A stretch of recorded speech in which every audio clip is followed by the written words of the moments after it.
Hi, welcome to Intuition, Your First Sense. Thank you for joining me for this episode. This one will be a little different. Once a month, I do a class called Wisdom Wednesday. It's the last Wednesday of the month. It's $8 for the subscription. You can come and go. You can sign up and stay. It's a great group that's been getting together for over a year now, and new people coming in all the time and invited in and welcomed. It's a space where I teach both the intuitive, but also coaching life and all the challenges of dealing with the energy that's going on in our ever expanding existence and all things people. This last month, I had planned on teaching a class on the law of attraction, but the energy was so fraught with sadness and conflict, given what's been going on in our experience, most especially here in the United States. I decided that it would be incredibly tone deaf of me to not address that and to help people in any way that I could. It turned out to be such a phenomenal class that I feel like it's worth putting into a podcast format and having it be available to people. So that's what this is. Thank you to the people who agreed to participate. You'll notice that in some places I've edited names and taken things out, and that's privacy, right? It's made most amazing by the people who attend. I'm grateful for that. So here is May of 2022's Wisdom Wednesday. If you'd like to join us, you can go to the website and sign up for this month's Wisdom Wednesday. Try it out. Stick around. We'd love to have you. So here you go. Last month, I had said we were going to talk about the law of attraction.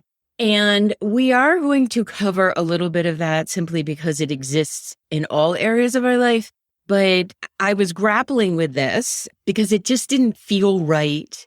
It just wasn't landing. And usually when I have a topic and I know it's supposed to be here, I get all excited. So we are going to talk about the law of attraction and how it is always present in our lives. However, I don't want to be tone deaf. I have to talk about the stress that's in the world.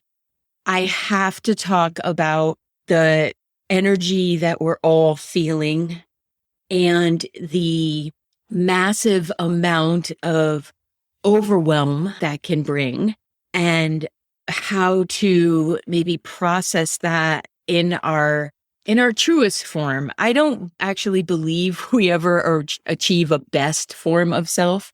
That's way too much pressure. And I just don't think it's possible. So what happened today while I was walking was what I call a download. We get these all the time, right? Intuitively, we receive information all the time. And from our guides, from the angels, from source. And a lot of the times when I'm putting this course together or any class together, that's who I consult because I don't know it all. And so I was asking, how do I help? I can't make sense of it. I can't with all that we're being asked to process. Between the school stuff, the political, the LGBTQ plus the racism, basically humanity falling apart. And it is. And it's one of those things that stinks to be part of and is also brilliant to be part of. How do we evolve and change when everything seems to be going so fast? I have found that we don't even have moments to grieve one thing before another thing happens. And most of us are not even in the middle of the biggest things that are happening right now. So I didn't know. So I went to the guides. And then I haven't done this in public in probably 12 years, 13 years. But I thought what we could do tonight, I'm going to do it. I'm going to read what came through. And then I thought we could just turn it over to the team. We can turn it over to Spirit. You can ask your questions. If you're familiar with Esther Hicks or Jane Roberts or any of those peeps that bravely stepped out and said this is what they do, I can do it. It's just not always been a comfortable place for me because I'm a control freaking freak and I like to know what I'm saying. However, I thought this is such a safe environment, such a good group of people that we ought to do this. So I'm going to read. And if you have questions around the law of attraction, we're going to cover that too. But because it's mostly about alignment, right? It's mostly about where we are and who we are and how we are. Are you guys okay with this? Because I can totally fly with a law of attraction class. I've taught it so many times, I can do it in my sleep. It's time to grow. Every one of us is being asked to evolve, to grow, and to expand. And if I'm not stepping into it, I'm a bit hypocritical, aren't I? Just so you know where this is coming from. I refer to my guides as the team. And the reason I do that is because when I was first learning about them, they appeared to me in my third eye like in baseball uniforms. And I was like, oh crap, I have no idea what's going on. I'm stroking out. I don't know what this is. And then I'm like, oh, you're a team. You work as a team. And I'm like, oh, that works for me. Okay. I was a pretty good left fielder. Thank you very much in my time. Had an arm on me. So it works. And they were cute little uniforms. So when I was walking, I'm like, just let it come through. And I dictated it, printed it out. The question I asked is, how do we evolve?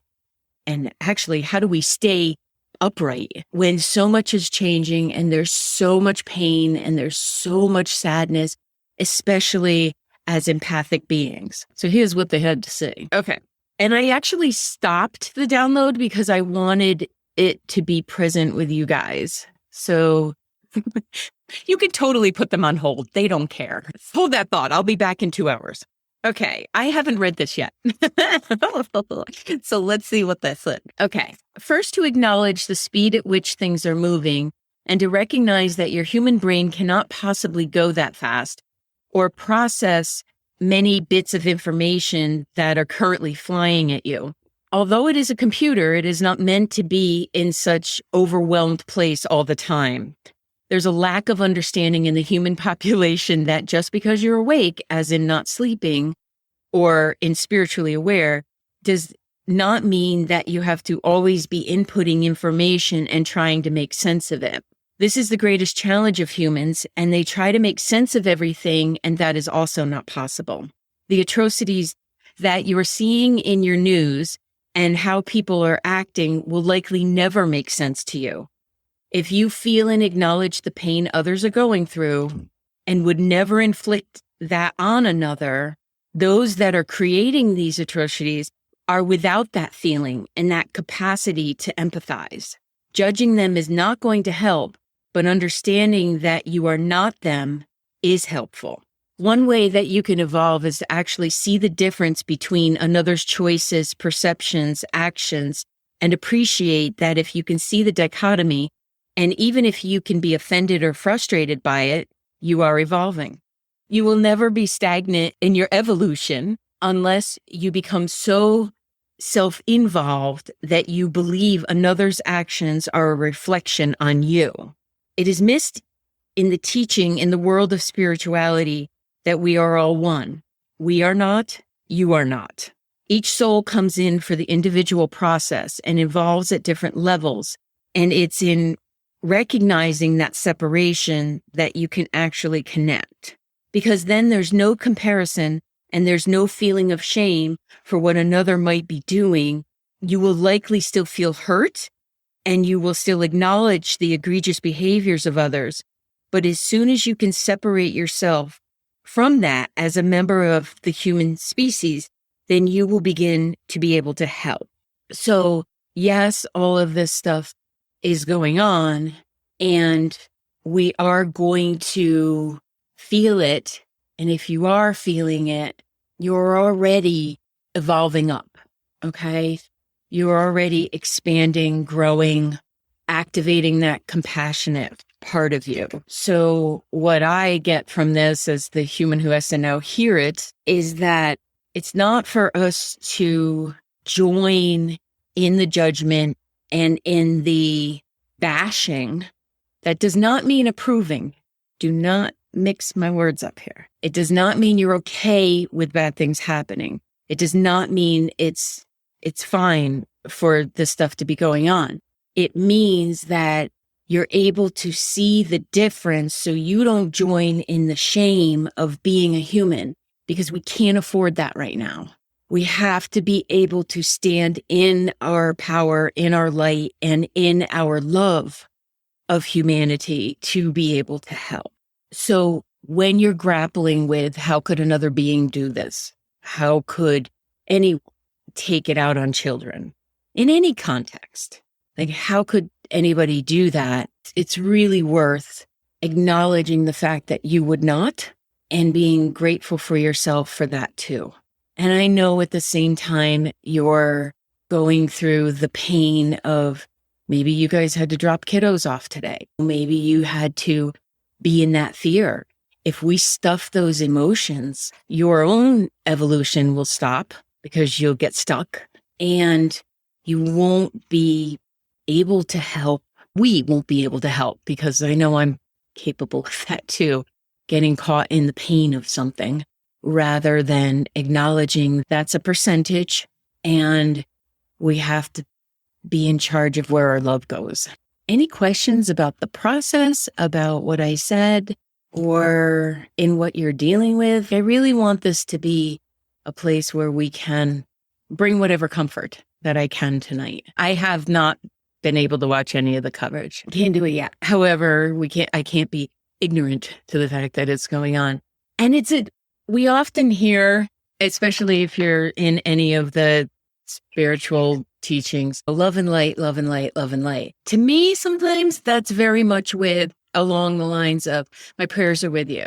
Great. But did you move your butt to do anything? So it's holding that place, I think, of love and a belief in humanity. I cannot go down in this. Like I believe in humanity.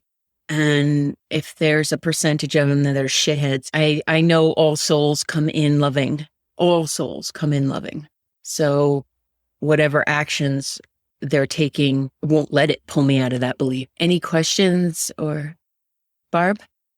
The only comment I had is a lot of times when I hear about, because I don't watch the news at all, but if I hear about it however, my first thought is how much pain was that person in to get there to do whatever it was. And it's sad to me that it escalated to that point before somebody noticed. Mm-hmm. And sometimes you wonder, you're like, obviously I've not known anybody personally, so would it be, but I don't know, like how do you affect it in a way that works? But I don't have judgment about how it's horrible things that are happening, but I don't know, it's weird, but it's more like sympathetic to the person who actually did it. Mm-hmm.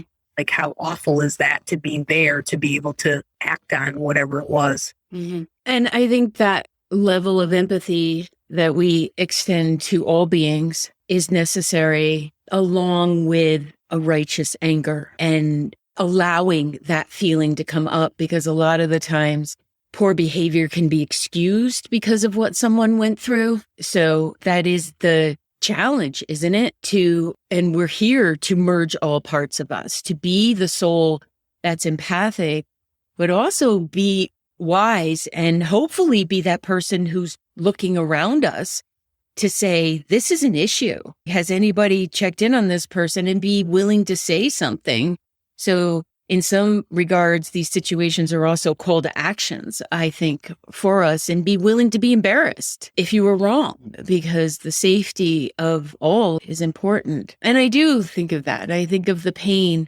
I'm just really tired of the excuse that mental health is the reason behind these things when there's a lot of teaching of hatred that's happening. Sam? Yes, like Barbara, I don't watch the news. I live with my mom right now, and she is a news fiend.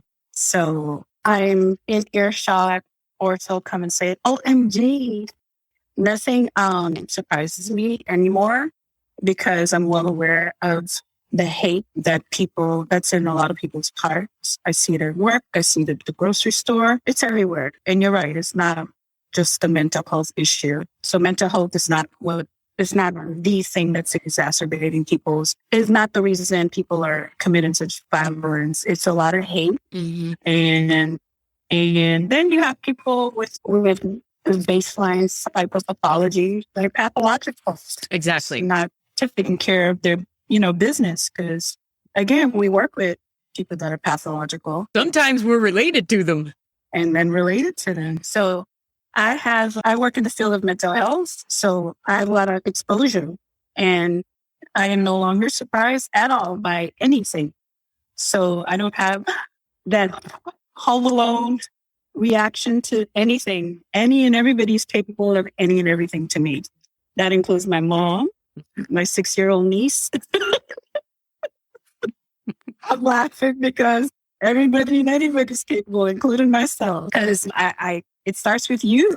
I know the thoughts and impulses I manage, so I can't imagine the thoughts and impulses that others manage, especially those with pathological issues and hate in their heart.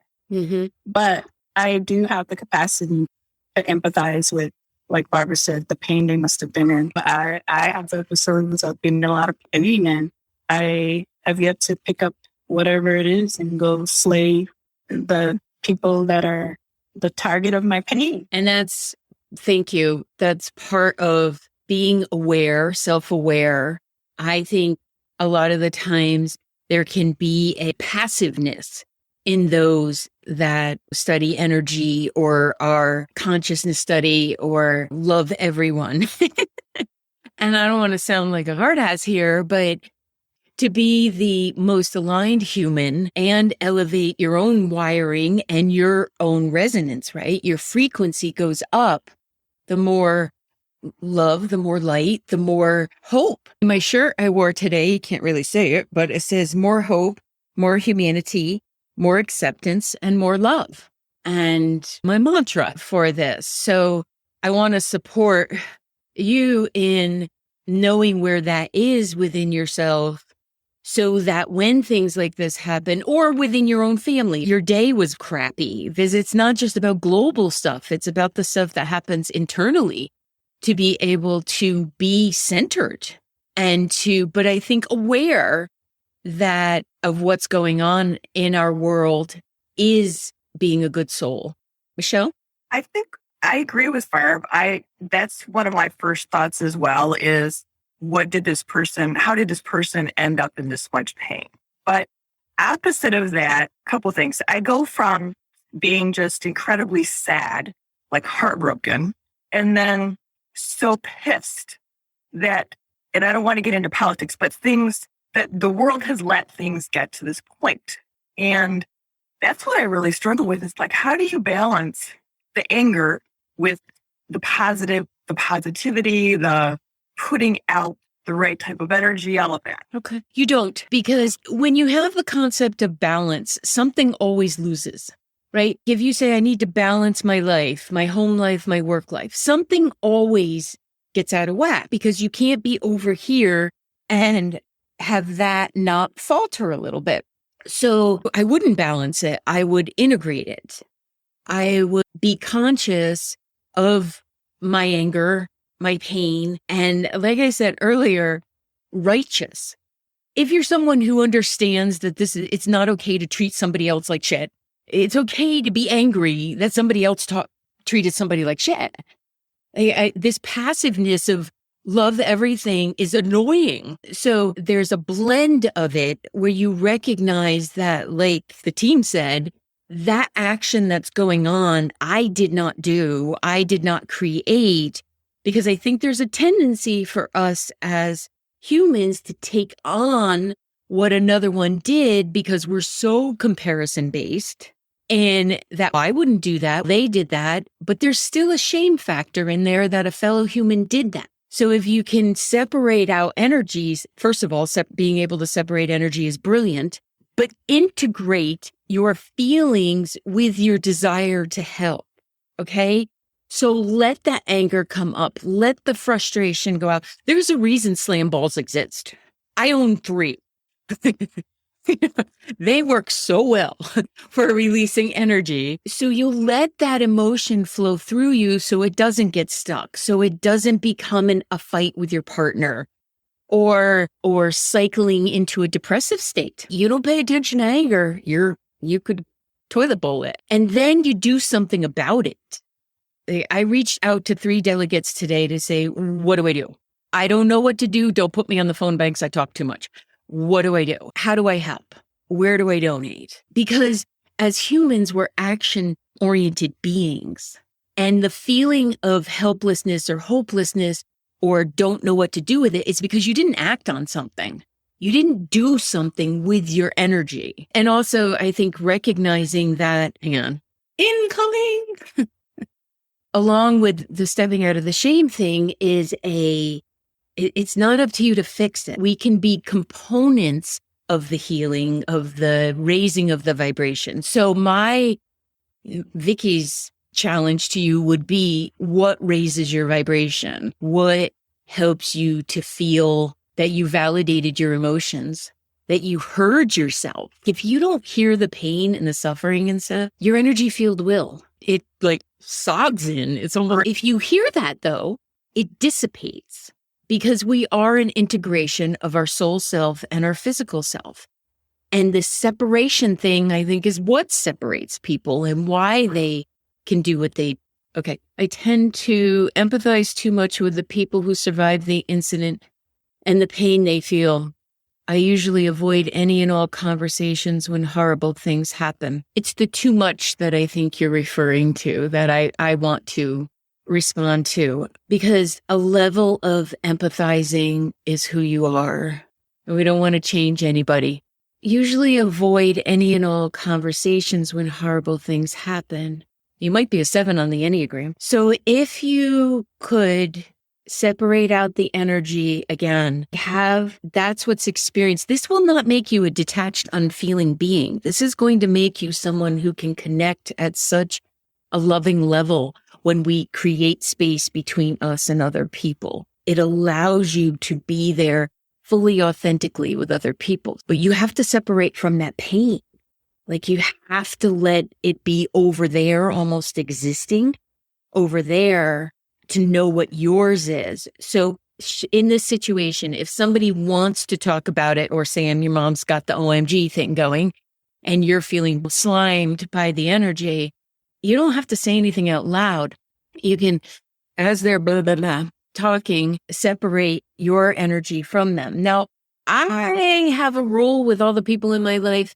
You can vent for 5 minutes. After 5 minutes, we are done. We are either talking about how to solve something, you're going away and venting to someone else or to the street or whatever, or you're just going to shut the hell up because there's no benefit. Here comes the law of attraction. Told you I'd work it in. There is no benefit. And from a quantum physics standpoint, once you get past, it's actually 4 minutes and a little bit, but who's going to stop somebody at 4 minutes and a little bit? I'll give you 5 minutes.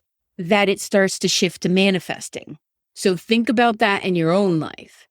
If you're spewing for a good 5 minutes, you're now manifesting whatever you're spewing about. I don't sit there like this, but that's when the question will come about, how can I help? What are we doing here? So that I don't want to create crap with people. Having that, then you don't have to avoid, right? If you have some of that, and if you have a one-liner ready, for someone who avoids conversations, if it's too much for you and you freeze and you're like, I don't know what to say here, just have a few one-liners all ready to go.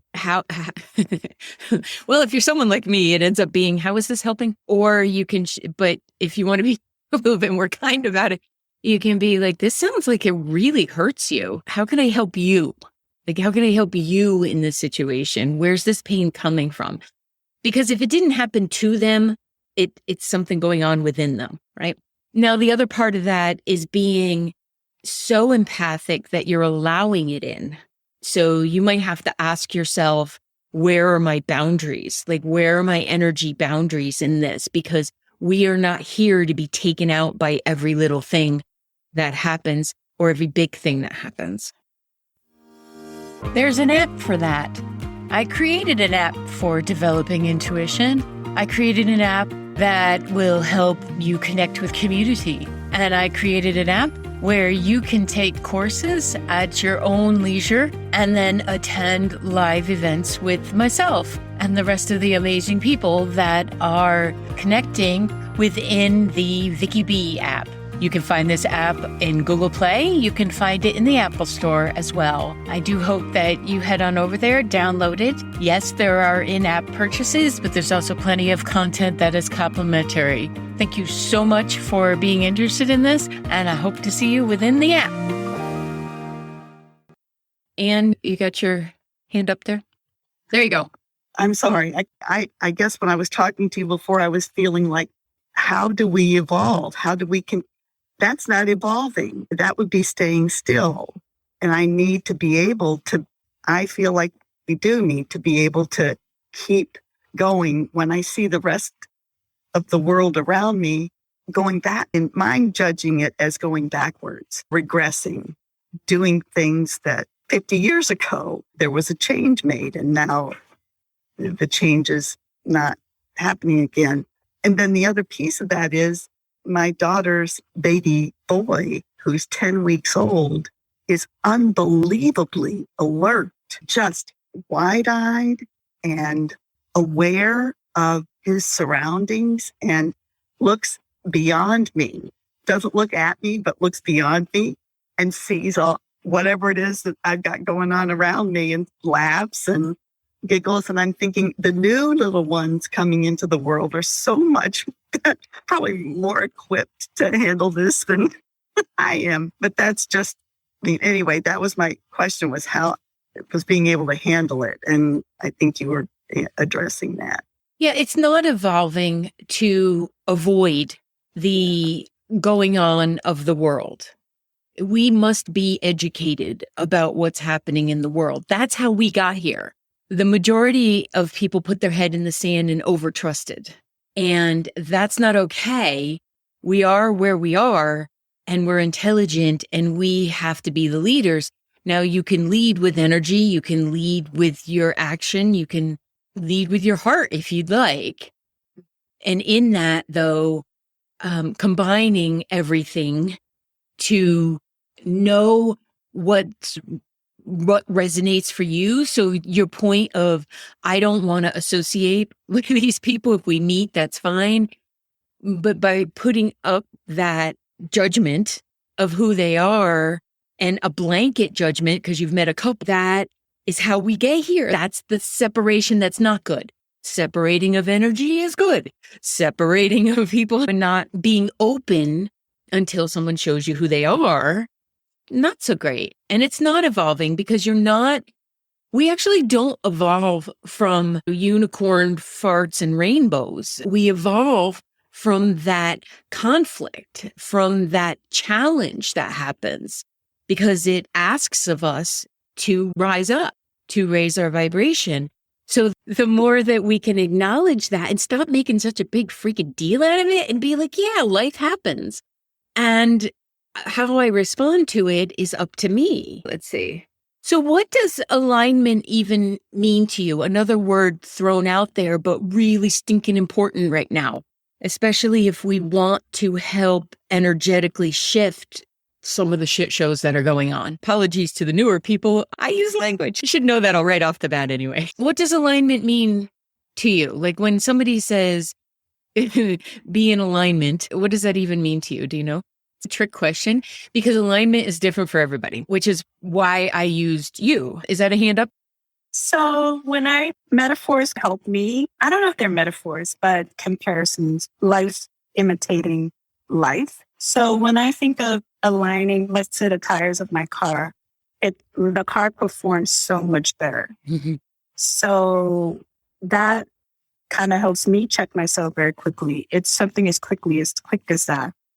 I'm like, oh, I just performed. I am more authentically me and perform so much better when who I am, well, say my values align with this, that, and the other, with the job I'm at, or say my friends, the friends I have mm-hmm. align with me, or the foods I eat align with my, digestive system right now. It's a really broad question. So it depends on where you're at in your life. Are you calling me out? It is a broad question. It's very broad. But yeah, my car performs amazing when my tires are aligned. I mean, I could stop at a dime. Huh. I can do amazing things. So then how do you know when you're out of alignment? How do you know your wheels are wonky? Like my car, I'm like, shucks, I almost hit you. You get into for so just like almost hitting another car, or I hit on the brake really fast and it swerves left. No, you're not supposed to do that. You're supposed to stay straight. The same way, The energies. yeah, the same way is I may swerve left and run into my friends and send people. My digestion might be a little off because I'm not eating foods that agree with me. I may say yes to an assignment that has nothing to do that I absolutely hate. Yeah. Like, that was a no. You just said yes because you think you're forming a connection with this person. There's somebody to get in alignment with, but Good. stuff like that, I don't know. No, that's great, because the reason I asked is being in alignment, which is just a catchphrase of, do you know yourself? Can you feel when your own wheels are going? I love that analogy. I'll give you credit, but I'm still using it. Can you tell when you're off? And that takes being able to tune in and to know where your values are, know where the perfect example, agreeing to something that you don't want to, or back to my example of somebody is for more than 5 minutes. If you're in your head saying, oh, you zip your lips, then you just slid out of alignment, where alignment could be, it seems like this isn't getting us anywhere. How do we move this along? What you got? Prudy, what do you mean when I'm of resisting? But I know I'm not in alignment when I'm resisting everything. When things are coming my way and I'm like, like to, I like this feeling, right? Then I know something's not. I'm making decisions that are not where I want to be. I'm agreeing to do things I don't want to do. You know what I mean? Like, when I feel that resistance inside of me, then I know I'm not in alignment with what I want. Do you know the subtlety between it, though? Because resistance doesn't have to mean you're out of alignment. It could be a heads up that you're about to be out of alignment. I have not distinguished it that well yet. Okay. So rather than a hard and fast rule of when I'm resisting, I'm out of alignment, that first amount of resistance could just be like part of the taconic here. And anybody who drives it enough knows, just get in the left lane for half a mile, because they're never going to pave it. Just get in the left lane.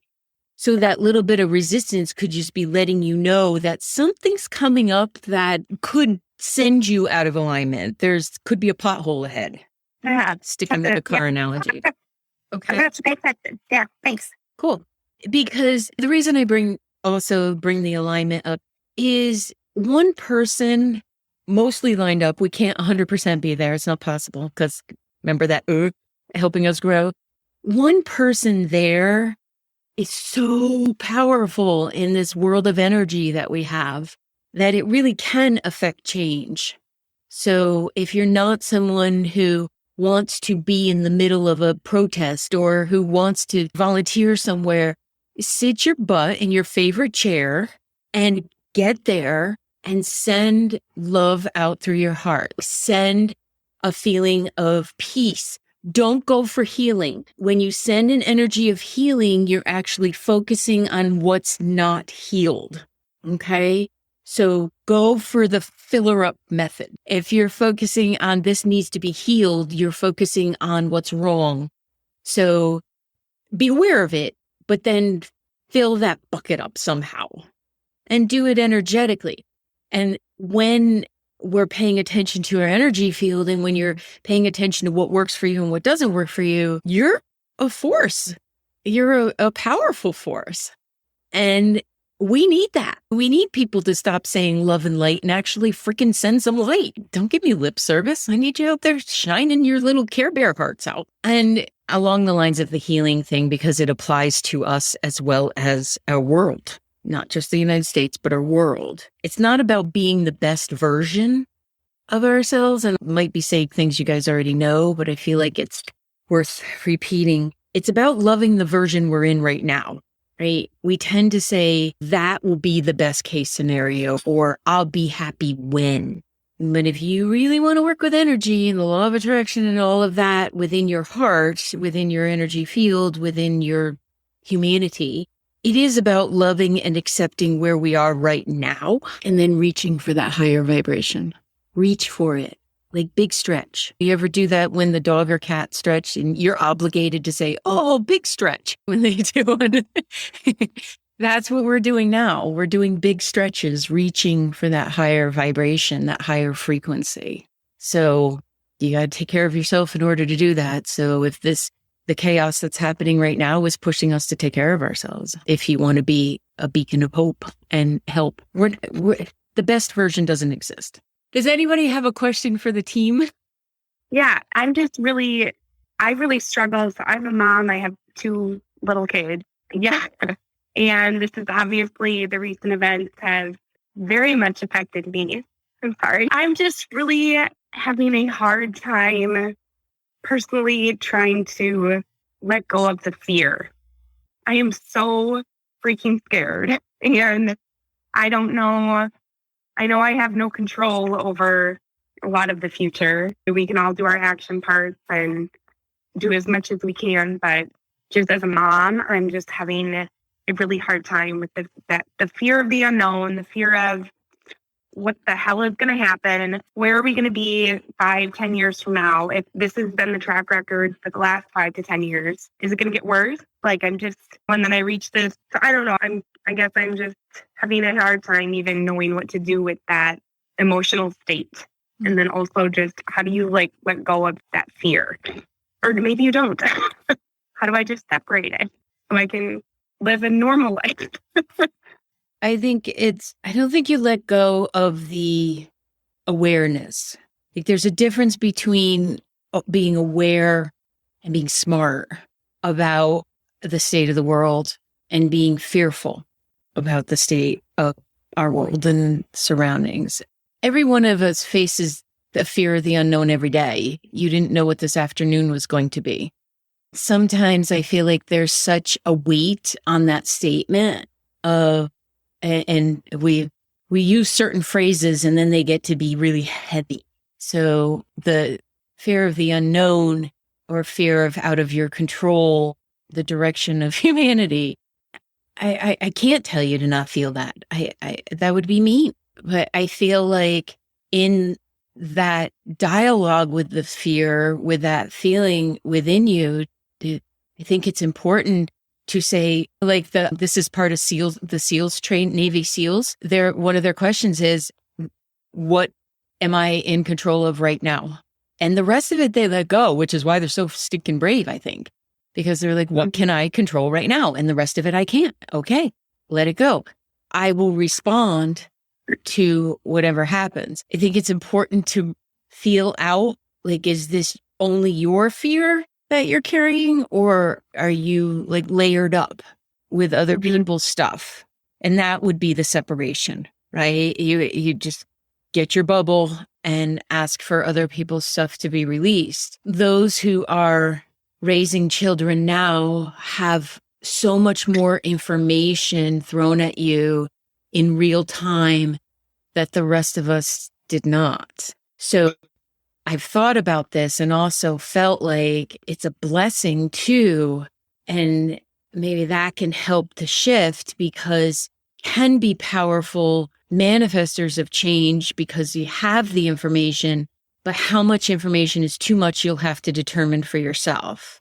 Yeah. The 5-10 years from now, we can't determine yet. I personally feel and intuitively feel that this is the blowing up we need. A lot of us were too trusting of those that were in positions, and we're not asking questions that we're capable of asking or holding people accountable. So this is a call to action for us to show up. So I would look to your surroundings. What can you do? You can help your kids. You can educate your kids. You can love on them. I was actually thinking about when my kids used to go to school, sometimes they would just leave and I wouldn't even see them. I didn't know what they were wearing. And I thought, you know what? I think I'd be a better mother now with this information. I do. I think I would be more present. I would be less inclined to take it for granted that they were going to come home. So I think not to be trite, but there's an opportunity for growth in everything. And I think when you're really freaking scared, you talk to people. And yeah, we don't really have an option to be ignorant. I think that's going off of what you're saying, where I read an article where it was basically just highlighting why we're hearing more about this now than we did 10, 15 years ago. It's not like it never happened 20, 30 years ago. It's just the media and social media and how we're hearing about things is more prevalent. We don't have an option to be ignorant. You can't not hear about something. yeah, You're going to watch the news. You're going to open up your phone. You're going to talk to somebody who's done those things. And I think that's part of it. Maybe just a little bit of eliminating that, find a balance. absolutely. And discerning the information, because I don't watch any news. That's not cool. I'm aware and I'm picky about where I get my information. Brilliant. And cross-checking. I don't have blind faith in my sources, but I cross-check and I educate. And there has to be a willingness to get in it, which feels empowering, right? Like when somebody came at me a couple of days ago with something and it's just dumb. And I came back with, actually is usually, I got that from my kid. She said that at 3 years old and it stuck. But you think that's how our court system works. But this is really how it works. Can I help you with this? I learned that because of Rachel Maddow, but also because of cross-checking her stuff, not just a blatant faith in her and her staff, but cross-checking that. And I feel bad for my history teacher because I did not pay attention in history. But we have an obligation to be stewards of the world. How can we educate them? What would we say? Where do we start? I am not a child psychologist. I know you think I know everything, but that is not the truth. I think it's like anything else, though. You answer the questions, you educate, you find out what their teachers are saying, you answer from the heart. And then you advocate. You advocate for change. I dropped something off at a high school donation this morning, and she just buzzed me in. And when I got in there, I said, should you have done that? I said, you totally trusted that I was okay to come in because I had a bag of yarn in my hand. She just let me in. And I said, should you have done that? And the look on the poor woman's face, I'm like, I'm sorry. I know you're already stressed. I'm just saying, don't trust people who look like me. If I was at that desk, I'd be meeting them at the door going, what do you want? What do you want? I'm sorry. No, you don't. No, you don't. So answer their questions and be relative to their maturity, because I won't say age, because my 5-year-old, she had conversations that most 30-year-olds couldn't. So it was exhausting. It was very exhausting. She's almost 30. So consult with the psychologist, the therapist, the teachers, the student adjustment counselors, those in the know on topics like this. What I'd like to do is take just 2 minutes. Hopefully it's only 2 minutes. I won't know. I'm going to go direct because I can feel a message in there. I don't know what the hell it is. And then consider that our meditation thing for tonight. Although I have down here, I would like you to all take some time and sit in quiet. No phone, no TV, no music. Just sit in quiet and hear yourself. Like maybe even hear your heartbeat. Because you have to validate to yourself that you're here in the now. You're not running around that school. You're not in the supermarket. You're not, wherever your energy went, it needs to come back home. And it'd be like, chop, chop, get back here. In-house. All right. I have no idea what next month is, so I'm not even going to say it. All right. I think it was pendulums or something. Okay. So here we go. Could you guys all breathe? It's not helping me that you're holding your breath. Thank you for doing that.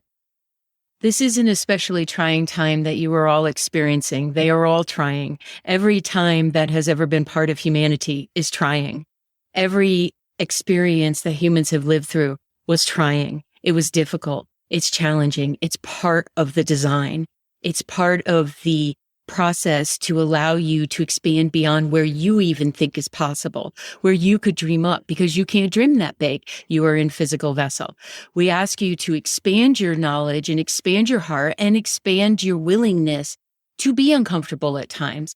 So when you are uncomfortable, you will notice which muscle needs to be stretched. You will notice which thought process is no longer serving you. And in that noticing, you will then create a plan. It's a plan that you want. All humans want a plan. Assign yourself the job of tuning in so strongly that you know every twitch of your body, every sensation, so that you can then create the combination of communication and compassion that's necessary for you to experience this human form while bringing in an energy and life force that has you exhilarated about being in the human form. Many times you will stay in that place that this is so hard and this is so difficult, forgetting that you have divine energy running through you. And it's that divine energy that will help soothe and ease those twitches and the muscles that get so tight because you're stressed thinking about what could be. We don't know what could be. You have not created what could be yet. So it's important for you to get centered in, to know who you are, so that when the inclination to create comes through, you will do it consciously and not just throwing things around through fear or through uncertainty about what will be. It's all uncertain. Nothing has been created yet. So be the part of your amazing species and your amazing vibrations that are able to be the magicians, to be the creators, to be the ones that get to put every ingredient into this recipe that you call a human form. And it's only when you decide that love is the first ingredient that goes in there and you have enough love to ride this human experience and to be joyful in the process that these other constraints and pains and twitches will suddenly disappear. There is no getting out of the human experience without some conflict, without some constriction, and without a great deal of contemplation. So when you don't know what to do, contemplate. When you forget that you are divine energy, remember. And we will be here waiting for you when you do. Yeah. Okay, so whatever they said, any questions on what they said? I can only go by a feeling. I won't be able to, or can we leave it there and say, breathe? Okay, let's leave it there. Conduct your own research, be your own expert, and stop relying on the experts. Go within, connect to your team, and have fun. Be kind to yourselves. Thanks for coming. Bye. Thank you for listening to Intuition, Your First Sense. As always, please like and subscribe to this podcast wherever you are listening to it. Leave a review and take a minute to share it with a friend. You can find me all across social media at Coach Vicki Baird, and you can book a virtual session with me from wherever you are in the world at vickibaird.com/booking. That's VICKIBAIRD.com/booking. Thank you again and see you on the next episode.